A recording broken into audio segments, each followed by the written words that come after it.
Now, atelectasis, what are the causes of atelectasis? Now, atelectasis can be because of obstruction, can be because of compression, or can be because of contraction. So, in obstruction, there is a complete obstruction of the airway.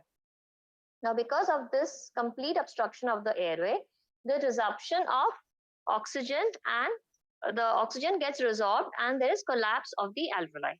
This is known as resorption atelectasis. So the lung volume decreases and the mediastinum shifts towards the atelectatic lung. So what are the causes which can lead to complete obstruction of the airways? Okay. So one cause is excessive secretion of mucus plugs and exudate. Okay. Then in cases of bronchial asthma, chronic bronchitis, okay, if there's an aspiration of foreign material or there is a bronchial tumor, so all these factors will cause complete obstruction of the airways, leading to resorption of the oxygen and collapse of the alveoli, leading to atelectasis. Then atelectasis can also be because of compression. Now, compression of the lung can occur when the pleural cavity gets filled with fluid. Okay, and because of this, it leads to atelectasis of the lung. So there's compression of the lung due to effusion or other factors. It can be because of the pleural cavity is getting filled with blood. It can be because of pneumothorax. It can be because of pleural effusions. Can be because of tumor. In case of compression atelectasis, the mediastinum shifts away from the affected lung. Whereas in case which was because of obstruction, the mediastinum was shifting towards the affected lung. Okay. Now there are other conditions like peritonitis and subdiaphragmatic abscesses. Okay. These cause abnormal elevation of the diaphragm, leading to compression of the lung and further leading to atelectasis. The other cause which can lead to atelectasis is contraction atelectasis. Now, fibrosis of the lung prevents its expansion. So, whenever there is a fibrosis, it will prevent the expansion of the lung. Now, this fibrosis can be focal or it can be generalized. Okay. Further, there can be loss of surfactant which prevents the expansion of the alveoli. Okay. So, fibrosis, the loss of surfactant which prevent the expansion of the alveoli will lead to contraction atelectasis. So, what is the difference between obstruction atelectasis because of compression atelectasis and contraction atelectasis? Now, obstruction is because of excessive secretion or exudate. The trapped air gets absorbed, leading to atelectasis. So, the causes can be chronic bronchitis, bronchiectasis, foreign body, tumor, and bronchial asthma. Now, compression is when the pleural cavity gets filled with fluid and it compresses the lung. The pleural cavity can be filled with blood. It can be because of pleural effusion. It can be because of pneumothorax, or it can be because of tumor. Then it can also be because of peritonitis and subdiaphragmatic abscesses. Now, peritonitis and subdiaphragmatic abscesses cause abnormal elevation of the diaphragm, leading to compression of the lung, which leads to atelectasis. Then it can be because of contraction.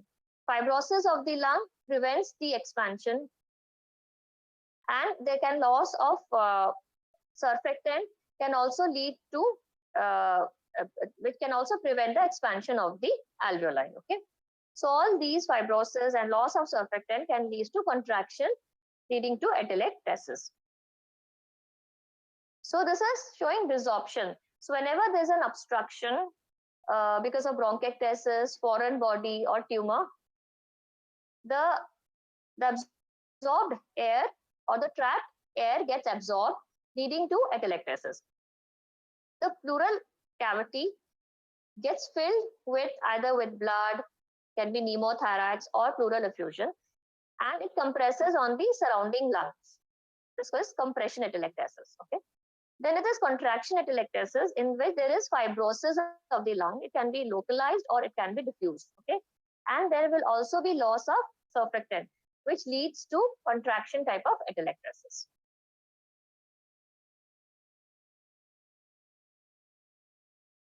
So morphologically, the lung is solid Okay, it is subcrepitant and wrinkled in appearance. It is sometimes red, blue, and rubbery in color. Okay, the surrounding lung can show emphysematous changes. And microscopically, what do we see? We see that uh, the air spaces are collapsed into tiny slit-like spaces. Okay, so the alveoli are collapsed into tiny slit-like spaces microscopically. Then coming on to obstructive lung diseases. Now, obstructive lung diseases, there's an increased resistance to airflow due to complete or partial obstruction in the airway. Now, this complete or partial obstructions can be in the trachea, in the large bronchi, in the terminal, or in the respiratory bronchioles.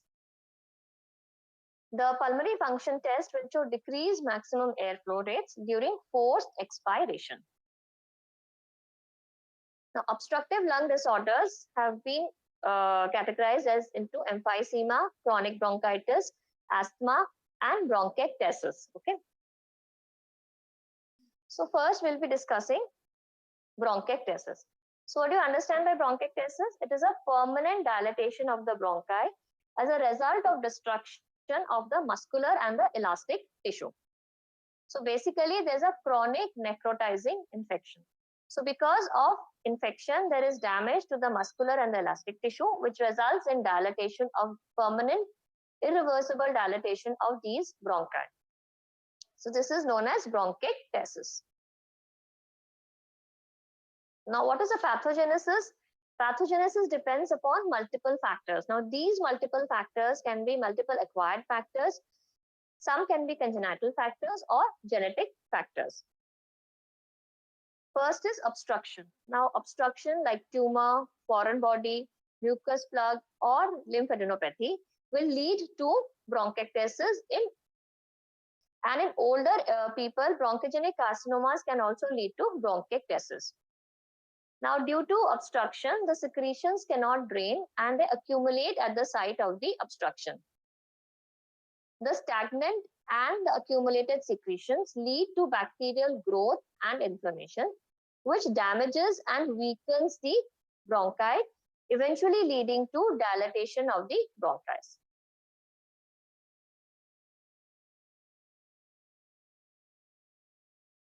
Inflammation, like inflammation because of necrotizing pneumonia, which can be because of measles, pertussis, it can be bacterial, can be because of adenovirus, or it can be because of respiratory syncytial virus. In India, the childhood respiratory infection is the most important cause. The changes in the bronchial and the bronchiolar walls are reversible. But if the obstruction and the inflammation persist for a long time, especially during the period of growth, the airways then fail to develop normally. And in young individuals, the infection is mainly because of viral or bacterial causes. And tuberculosis is another important cause which can affect any age group. Okay. So because of inflammation, there will be production of thick exudate.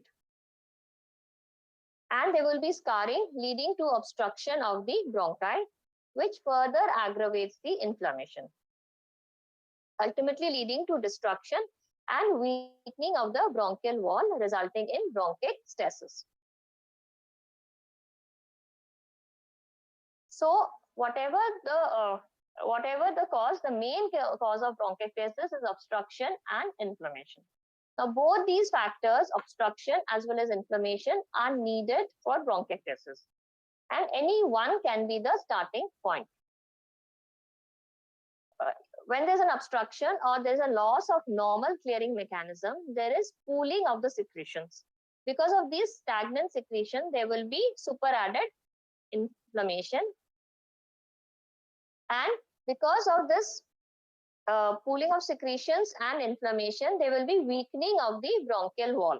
So whenever there's a weakening of the bronchial wall, the surrounding, because of the elastic recoil of the surrounding lung, it pulls the weakened bronchi, leading to dilatation. So the the lung tissue which is surrounding that bronchiole, which is inflammation, and where there's a weakening of the wall, there will be elastic recoil of the lung. Because of this elastic recoil of the lung, it will pull the affected bronchi, which leads to dilatation of these bronchi.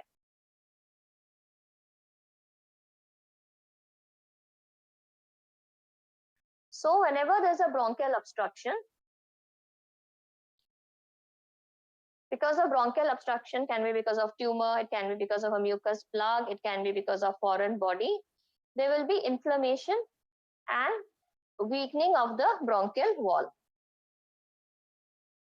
Now the bronchial wall relaxes because of inflammation and weakening. And because of repeated infection,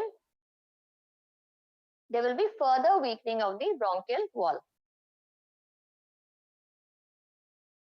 Because of further weakening of the bronchial wall and elastic recoil of the surrounding tissue, there will be further dilatation of the bronchi.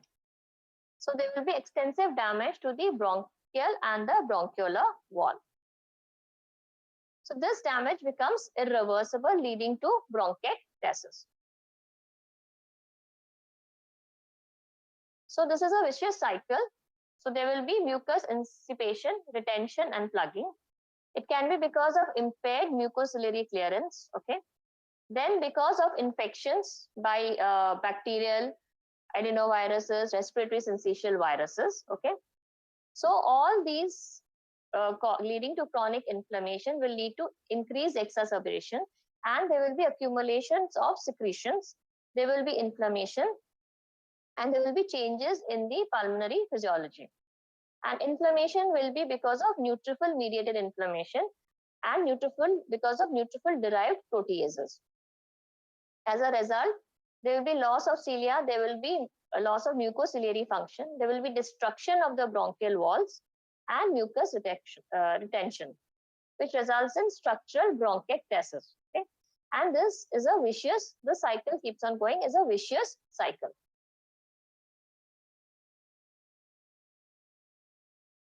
Now, bronchiectasis can also be because of congenital and hereditary conditions. One is cystic fibrosis. Then there can be congenital bronchiectasis because of defective development of bronchi. Can be because of immunodeficiency states, which leads to severe infections, or immotile cilia syndrome like Cartagner's syndrome, and because of intralobar sequestrations of the lung. So what is cystic fibrosis? Cystic fibrosis is rare in India and is much more common in Caucasians. Okay? Now, cystic fibrosis transmembrane conductance regulator gene. In this gene, there is a deletion. As a result, the transport of chloride, ion, and water across the epithelial membrane is impaired. So, in cystic fibrosis, the transmembrane conductance regulator gene, there is a deletion in this gene. As a result, the transport of chloride, ion, and water across the epithelial cell membrane becomes impaired. Okay. There is also a defective mucociliary function. Okay. So airway gets obstructed by thick viscous secretions, viscous secretions. Okay. Now, with presence of this thick viscous secretion, there is presence of chronic bacterial infection. Now, chronic bacterial infection will cause inflammation and damage to the smooth muscles and the elastic tissue. The bronchi becomes dilated and the bronchioles are obliterated due to fibrosis. Now, primary ciliary dyskinesia occurs in 1 in 15,000 to 40,000 births. There's a defect in ciliary motor proteins, which is where there's a mutation in the Dynan arms. So normally the Dynan arms are responsible for normal ciliary movement. When Dynan arms are absent or abnormal, the ciliary motility becomes poor. This results in retention of secretions and recurrent infections, leading to bronchiectasis. Okay. Now, Cartagner syndrome also, because of there is primary ciliary dyskinesia, it interferes with the bacterial clearance. Okay. It affects cell motility during embryogenesis, leading to situs inversus. Okay? Males are also infertile due to sperm dysmotility.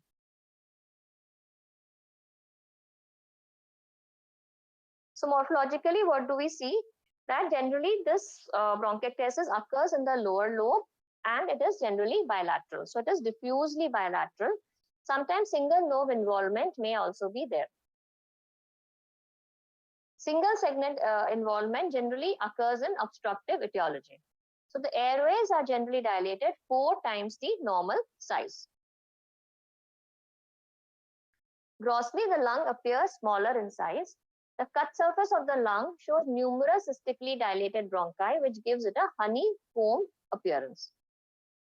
Now, these dilated bronchi are filled with mucopurulent secretions.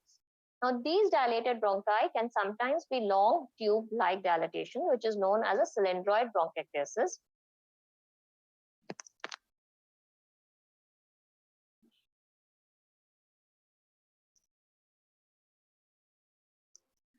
Sometimes it is fusiform in shape, which is known as fusiform bronchiectasis. Or sometimes these bronchi are sac-like in shape, which is known as saccular bronchiectasis. The bronchi are lined by irregularly wrinkled, puckered, and thickened mucosa. Okay? The lung parenchyma around these bronchi loses its sponginess and is replaced by collapsed parenchyma with areas of fibrosis. So this shows a bronchi in which it has become cylindroid in shape. This is showing fusiform shape. So this is fusiform bronchiectasis. And here it becomes sac-like. So it is saccular bronchiectasis. Microscopically, what do we see? Now, on gross, we can see that the dilated bronchi and bronchioles can be traced almost to the pleural surfaces. Okay.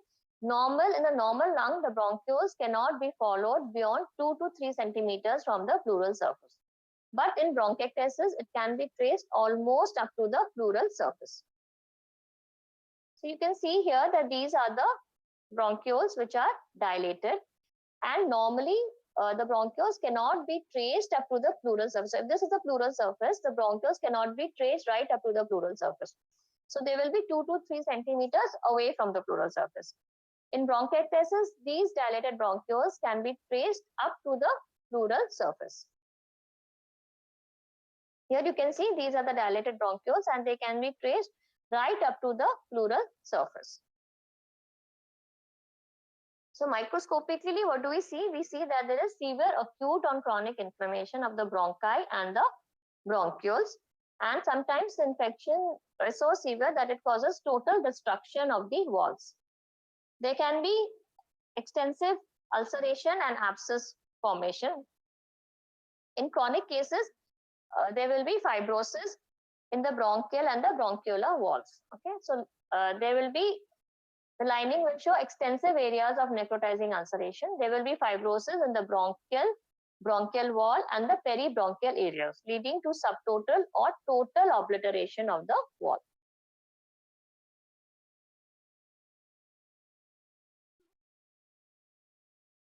Lecture chal raha, I'm in a lecture. I will not be able to attend you now.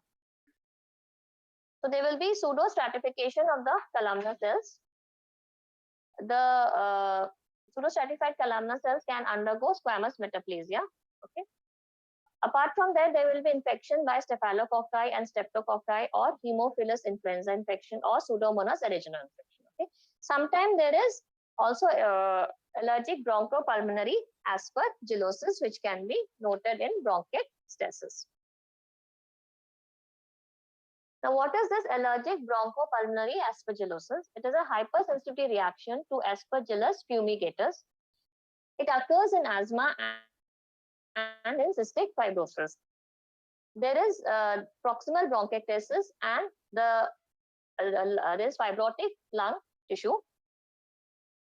This is because of activation of T helper 2 cells. And because of activation of these helper 2 cells, there will be recruitment of eosinophils and other leukocytes. There will be intense airway inflammation with presence of large number of eosinophils. There will be presence of mucus plugs and there will be increased levels of IgE.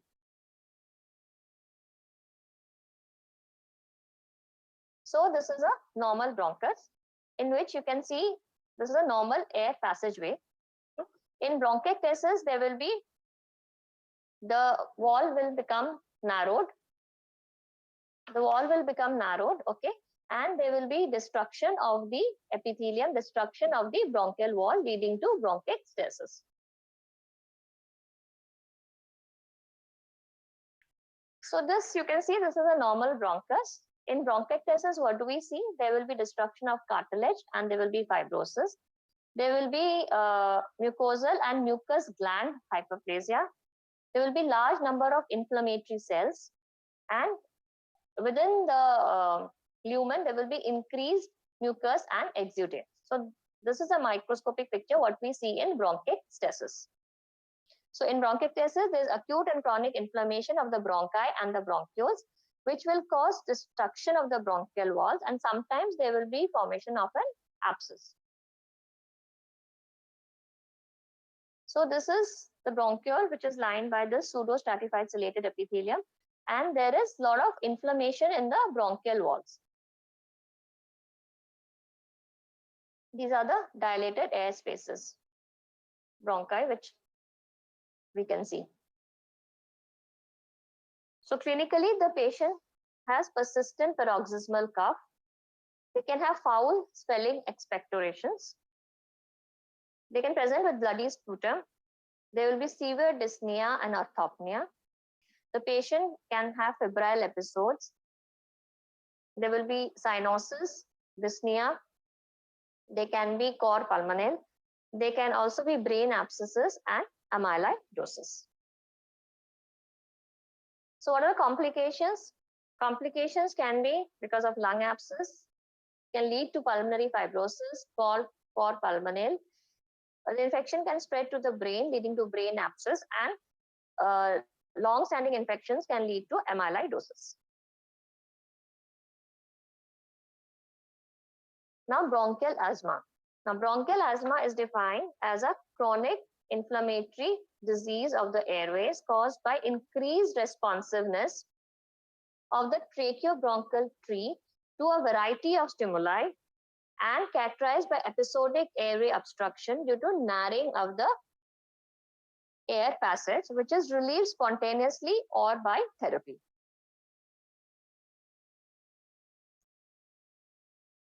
Now, it is common worldwide. All ages are affected, but it's mainly in the early life. In India, 15 to 20 million are affected, and children in 5 to 11 years of age, in this age group, the incidence is 10 to 15%.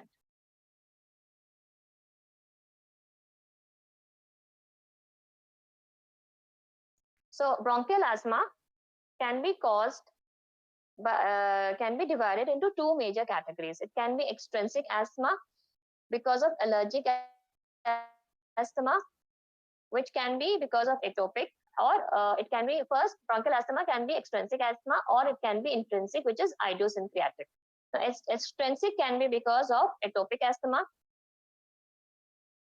can be because of occupational asthma, or it can be because of allergic bronchopulmonary aspergillosis.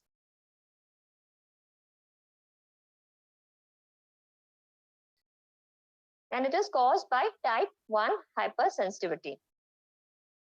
The intrinsic asthma or the idiosyncratic asthma is caused by non-immune mechanism.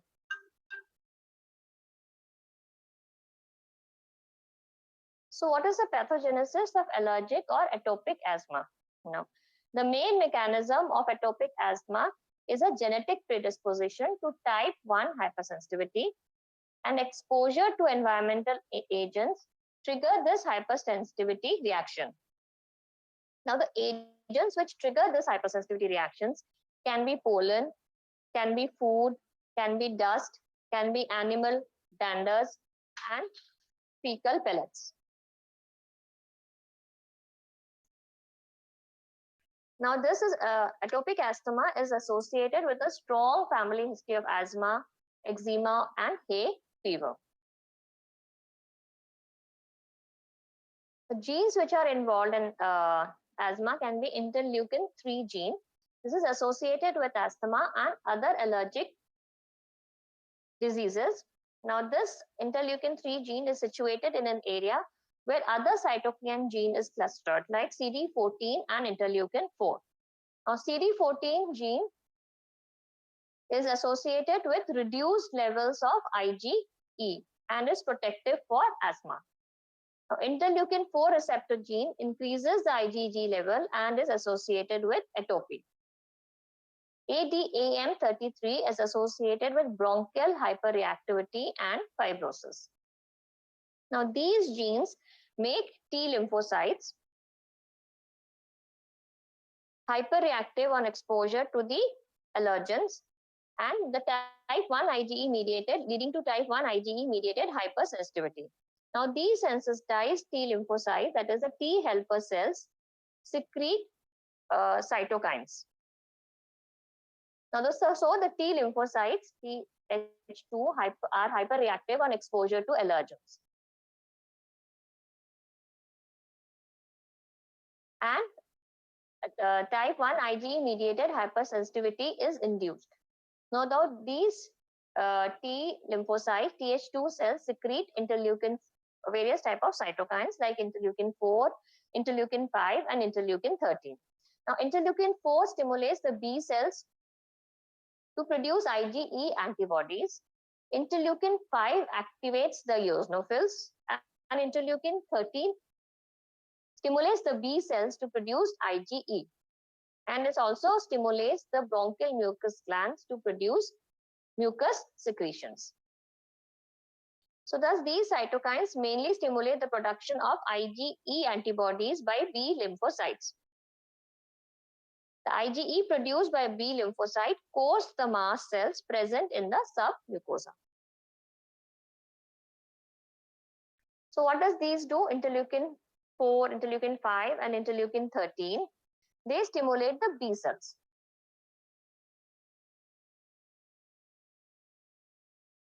To produce IgE antibodies. Now, this IgE antibodies produced by the B lymphocytes will coat the mast cells present in the submucosa. The mast cells get sensitized. So, when these mast cells are again re-exposed to the same allergen, they release the content of their granules.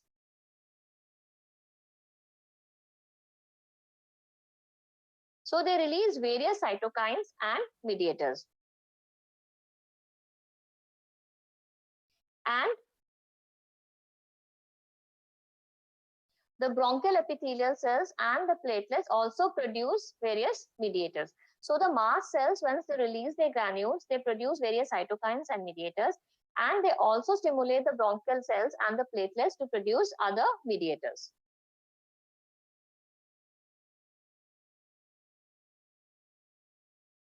So the mediators which are produced are leukotrienes C4, D4, and E4. Cytokines like interleukin 1, tumor necrosis factor, and interleukin 6, and chemokines and neuropeptides and bradykinins. So these mediators, the mast cells and the platelets and the bronchial epithelial cells produce leukotrienes C4, D4, E4. It produces cytokines interleukin 1, tumor necrosis factor, and interleukin 6, chemokines, neuropeptides, and bradykinins. All these are responsible for the acute asthmatic attack or the early phase of asthma. So these are the T helper cells which produce interleukin 4 and interleukin 13. Now this activates the B cells. Now this B cell, once it gets activated, it produces IgE antibodies.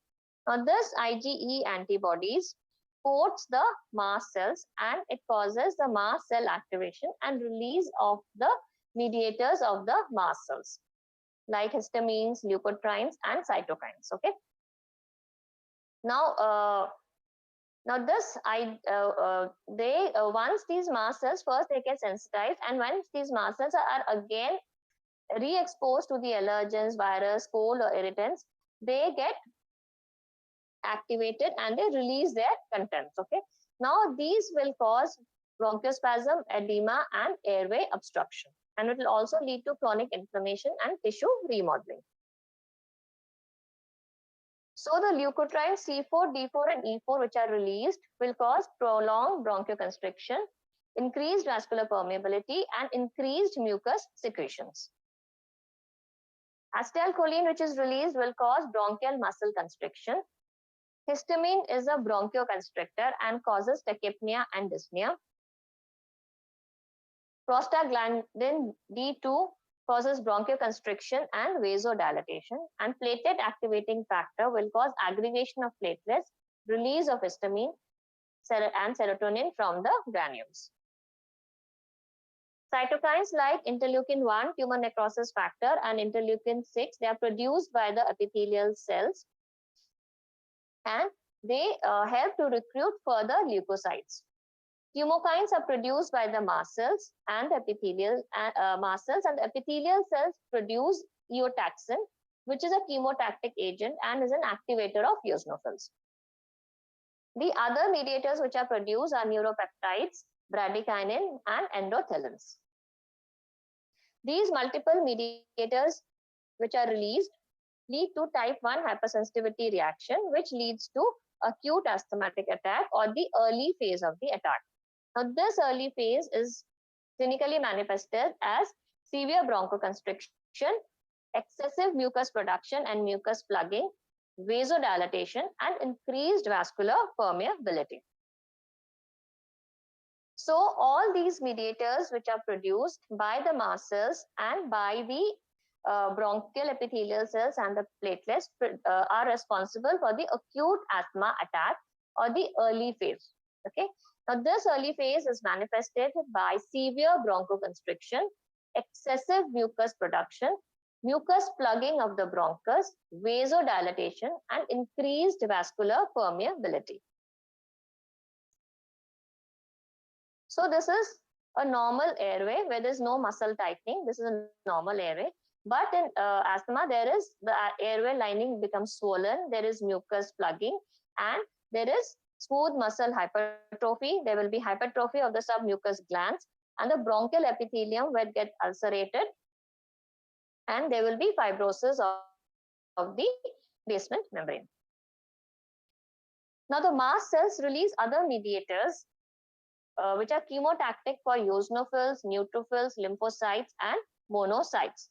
So thus, there's an influx of eosinophils, neutrophils, lymphocytes, and monocytes. There will also be proliferation and activation of eosinophils because of interleukin-5, which is released by the T helper cells. Now, because of release of these mediators, it will lead to a release of second wave of mediators. So this causes a release of second wave of mediators. Now, this second wave mediators also are released from the inflamed airway epithelial cells, which produces a cytokine which is known as eotaxin. So, eotaxin is a second wave mediator which is produced by the inflamed airway epithelium. Now, this second wave of mediator causes the late reaction. Now, eotaxin is a chemotactic agent and an activator of eosinophils. Now, eosinophils destroy the airway epithelium, leading to loss of barrier and secretory functions of the airways. In return, there will be inflammation of the airway epithelium, leading to further production of eotaxin, and a cyclical chain sets in. So, eotaxin produces chemotactic agents, which an activator of eosinophils. The eosinophils will destroy the airway epithelium, will cause loss of barrier and secretory function of the airway, leading to further inflammation of the airway epithelium. When there's a further inflammation, there will be more production of eotaxin. So there's a cyclical change which sets in. So repeated asthmatic attacks causes structural changes of the bronchus, which is known as airway remodeling. Okay. So repeated attacks causes structural changes in the bronchus, which is known as a airway remodeling. Now, what occurs in airway remodeling? The bronchial epithelium will get ulcerated and regenerated. There will be hypertrophy of the bronchial submucous glands. There will be hypertrophy and hyperplasia of the bronchial smooth muscle glands, and there will be fibrosis of the basement membrane.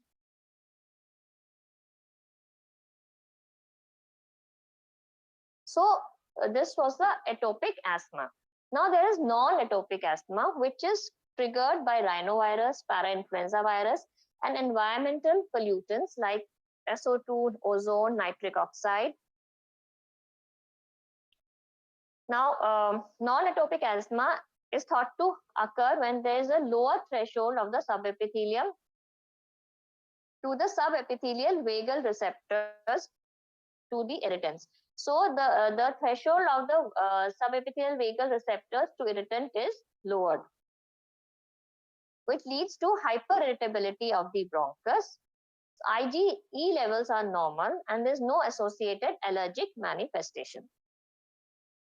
There can be drug-induced asthma, and drugs like aspirin, tartrazine, beta-adrenergic antagonist, and sulfating agents can lead to drug-induced asthma.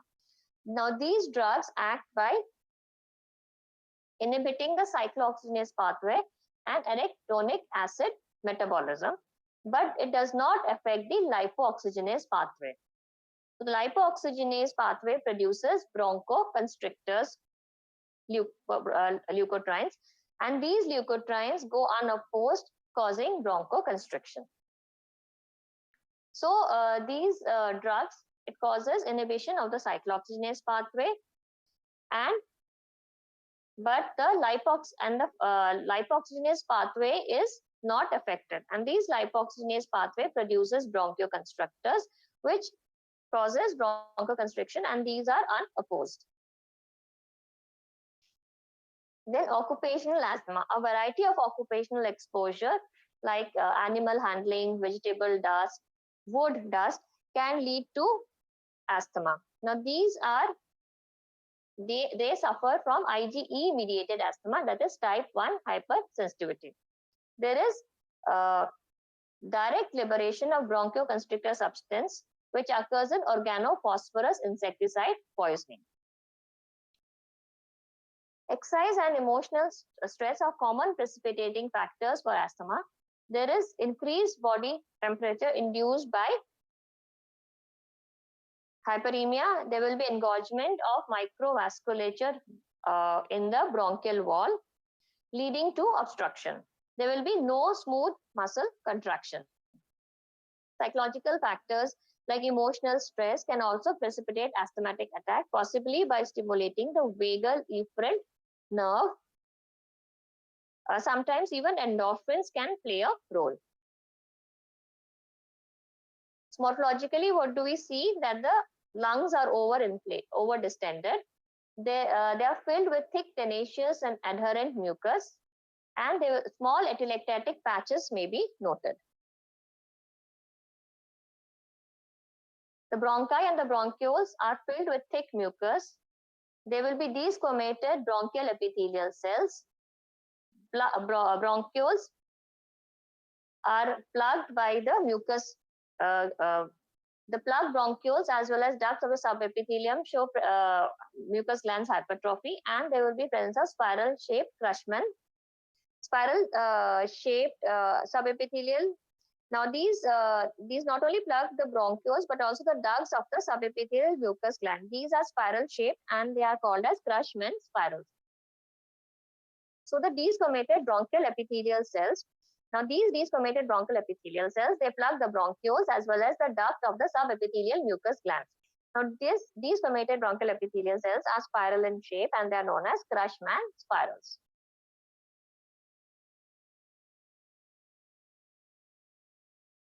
There will be numerous blackish colored crystals which are known as Charpot-Leyden crystals. There will be severe inflammation of the bronchial wall with comprising of eosinophils, lymphocytes and macrophages. The mucosa shows large number of goblet cells and enlarged submucosal glands, which is hypertrophy of the submucous glands. The basement membrane and the bronchial smooth muscles are thickened and there is hypertrophy, and there will be fibrosis of the basement membrane. So this is showing the bronchi in which there is inflammation around the bronchi. So there is inflammation, there is hypertrophy of the smooth muscles, there is hypertrophy of the submucous glands, and there is narrowing of the lumen. So clinically, the airway obstruction has triad of symptoms, which has dyspnea, cough, and wheezing. There's constriction in the chest, and there will be production of non-productive cough. The episodes can last for several hours, and in between in between the attacks they will be asymptomatic. The attacks are unremitting and may persist for days or weeks when it is known as a status asthmaticus. Progressive and over distension of the lungs will lead to complications like emphysema. There will be chronic because of persistent infection, and it can give rise to chronic bronchitis, bronchiectasis, pneumonia, and cor pulmonale.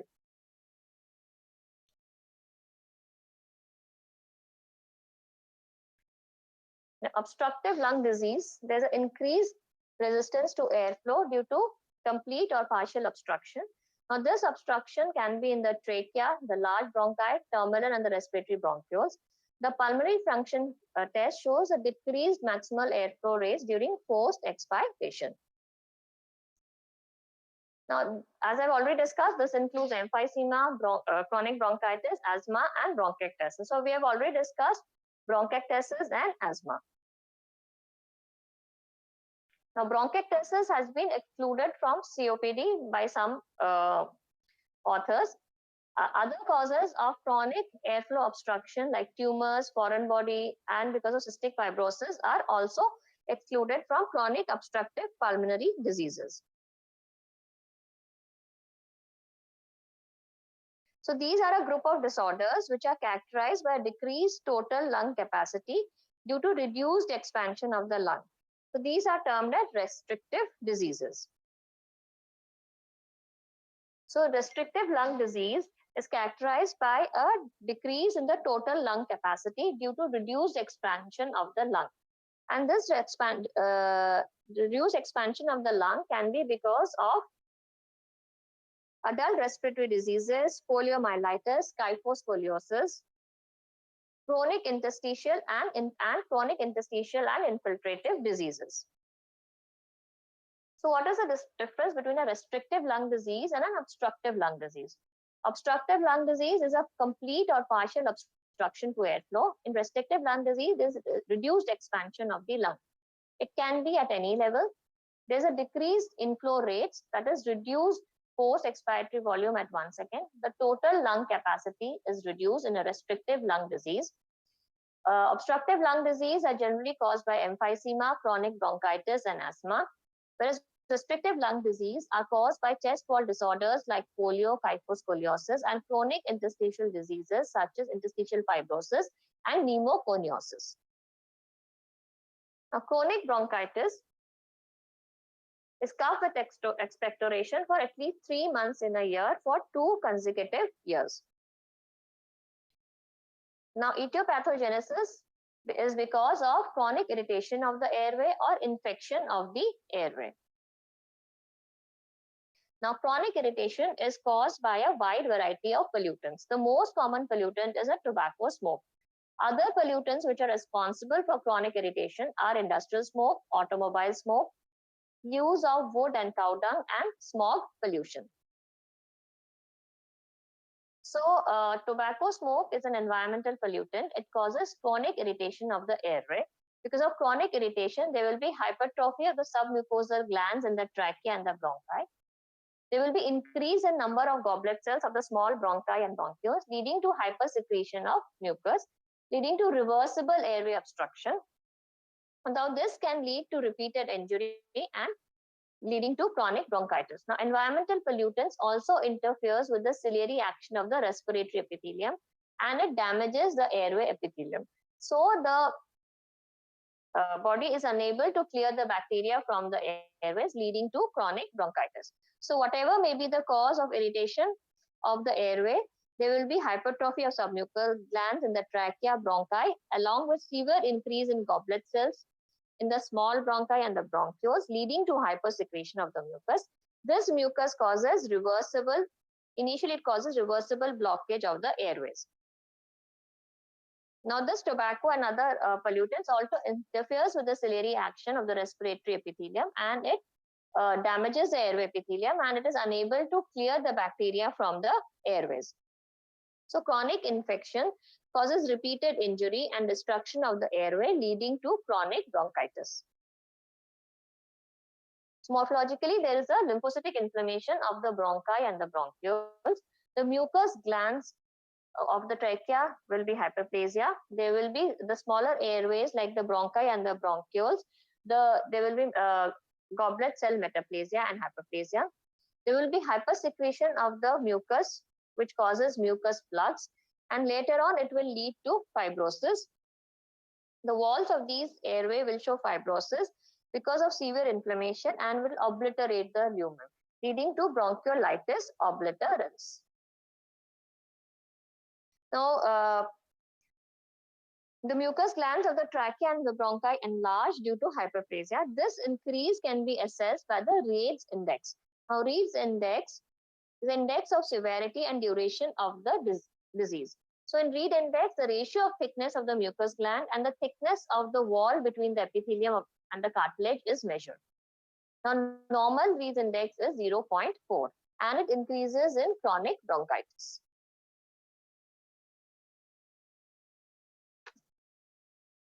Now, clinically, the patient has persistent cough with expectoration, has attacks of dyspnea. The cough becomes worse in the morning because in the morning the mucus have accumulated during the night, which tends to be coughed out.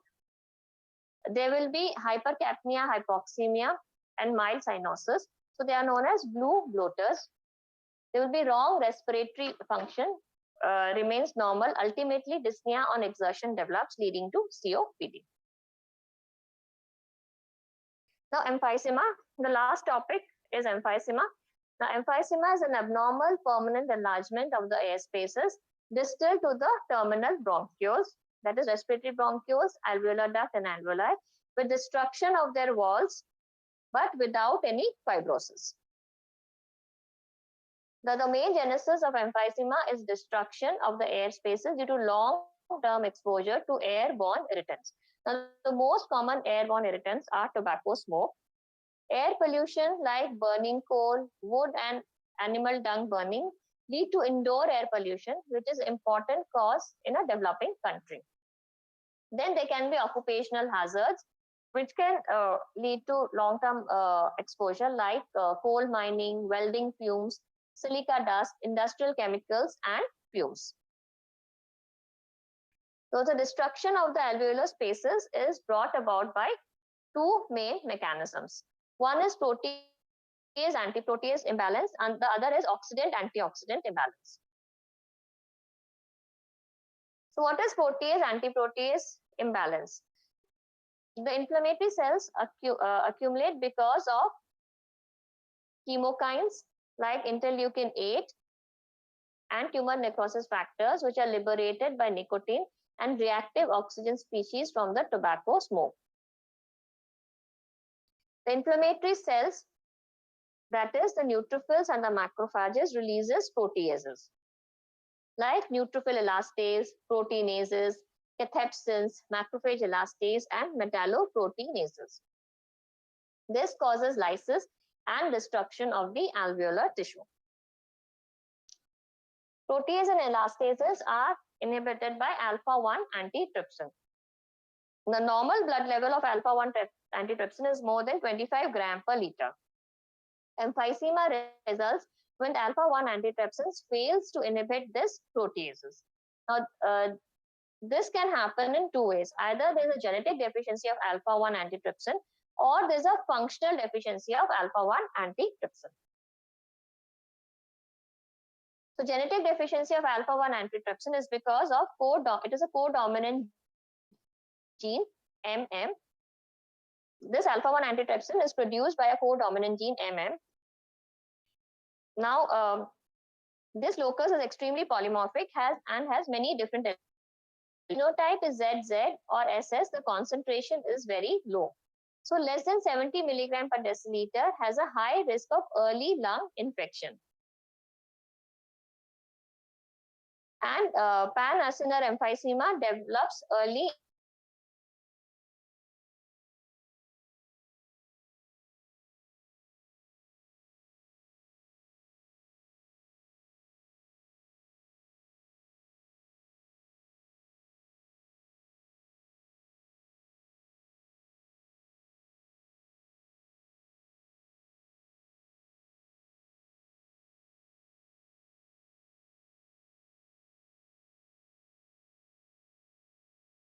of radicals and reactive oxygen species. This is produced by activated neutrophils. It is also produced by activated neutrophils present in the alveoli. Now, large amount of reactive oxygen species inactivate the alpha-1 antitrypsin. So there's an imbalance between the oxidants and the alpha-1 antitrypsin, leading to destruction of the alveoli and the other lung tissues. Now, emphysema has been classified according to the anatomical distribution within the respiratory lobule. It can be centriacinar, pan-acinar, paraseptal, or irregular. Now, centriacinar is the most common and occurs in 95% of the cases. Now, centriacinar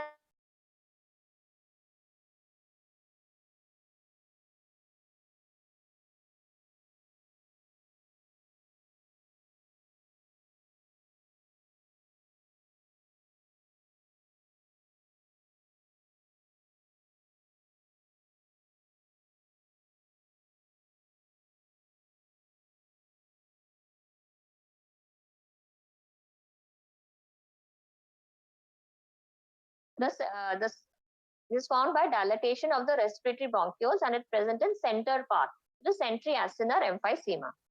Now, pan-acinar emphysema is uniform dilatation of the respiratory bronchioles up to the terminal alveoli. So, pan means the entire.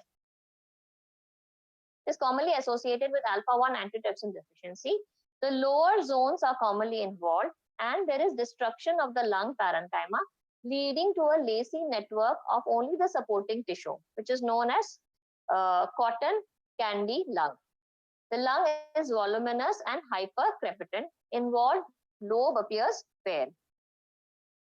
So this is pan-acinar. It is uniform dilatation of the respiratory bronchiole up to the terminal alveoli. So it is entire dilatation.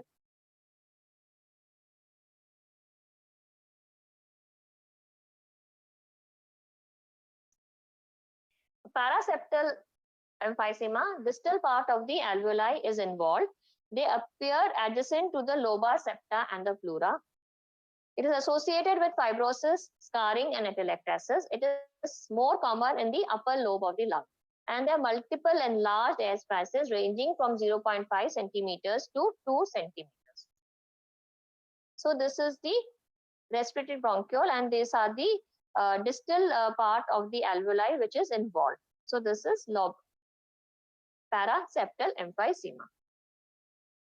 Irregular emphysema is so termed because there's irregular distribution and does not follow any fixed anatomical site in the acini.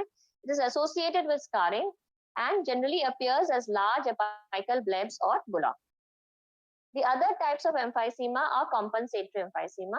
There's compensatory hyperinflation of the remaining lung parenchyma following removal of the diseased lobe. There can be senile emphysema, which occurs due to senile changes where the alveoli becomes shallow. They compensate in compensatory emphysema. The compensatory inflation of the remaining lung parenchyma follows removal of a diseased lobe or lung. In senile emphysema occurs due to senile changes where the alveolar becomes shallow, and to compensate, the alveolar ducts and the respiratory bronchioles becomes dilated without loss of elastic tissue or destructive airways. The lung is overinflated and voluminous. In obstructive inflammation, the overinflation is due to ball valve action of the obstructive agent that cause obstructive overinflation. When ball valve action does not take place, inflating air enters through the pores of Tan and canals of Lambert. The cause of ball valve type of obstruction is due to tumor or foreign body. Bullous emphysema, they are large size emphysema, more than 1 centimeter in diameter. They are subpleural blebs, can occur in any forms of emphysema, and most commonly it is seen in the apex or old tuberculous scarring. Interstitial emphysema is formation of air spaces into the connective tissue, stroma of the lung, mediastinum, or the subcutaneous tissue. Air enters the interstitium through the alveolar tear, chest wound, fracture rib, foreign body obstruction, artificial ventilation, inhalation of irritant gases, or because of instrumentation. Morphologically, the naked eye examination is extremely important. The lung becomes voluminous and it is overlapping the heart. And it shows widespread destruction of pulmonary parenchyma with enlarged air spaces. So this is centroacina where the dilatation of the confined dilatation of the respiratory bronchioles. Panacina where there is uniform dilatation of the respiratory bronchioles to the terminal bronchioles. Okay, so these are areas of emphysema. Microscopically, there are presence of irregular air spaces with destruction of septal wall. The adjacent alveoli fuse, producing large plebs or bulla as the disease progresses. The pores of horns are large and the septa seen to be floating in the alveolar spaces.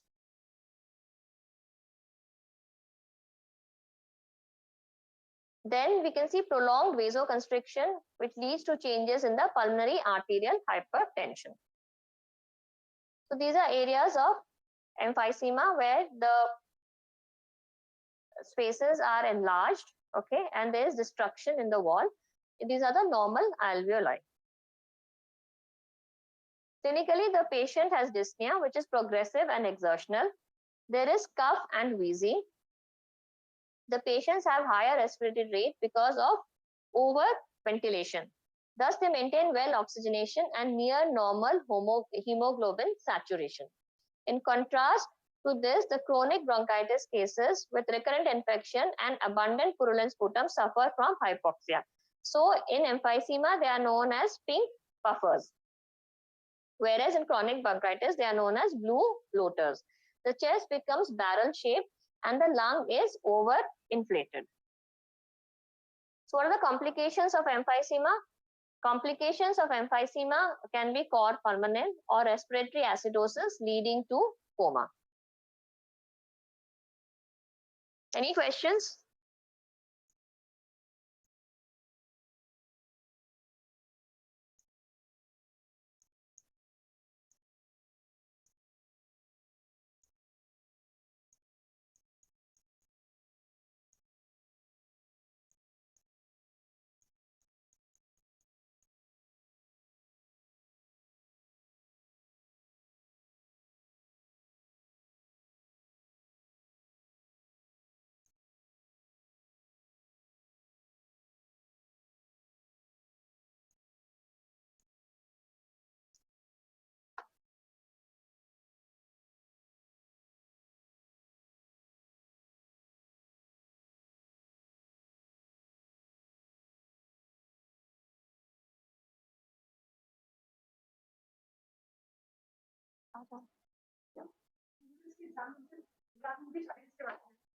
इसको out कैसे करते हैं?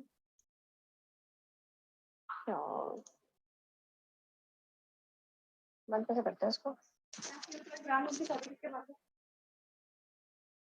Exam होने की चाबी बनानी, इसको close कैसे करना है बताना? कैसे कर दो, कुछ बंद करो, ये ऑफ एंट्री पोर्ट ये क्रॉस एंड कर देना।